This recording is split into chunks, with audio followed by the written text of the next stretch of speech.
இந்திய மக்கள் அனைவருக்கும் என்னுடைய காலை வணக்கம். நம்முடைய இந்திய நாட்டில்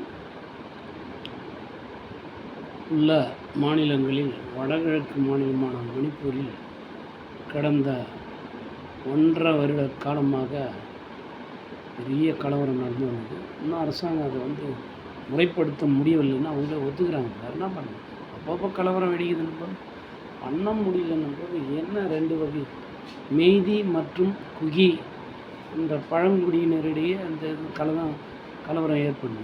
அதுதான் சரியான முறையில் தடுத்து நிறுத்த முடியல. 1.5 வருஷமாக நடந்து கவர்மெண்ட் என்ன பண்ணிக்குது,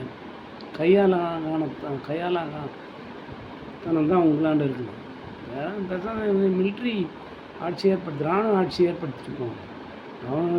கவர்னர் சொல்கிற மாதிரி ஆளுநர் பிரசிடென்ட் ரூல் அதெல்லாம் மிலிட்ரி ரூல் போட சொல்லுங்கள்.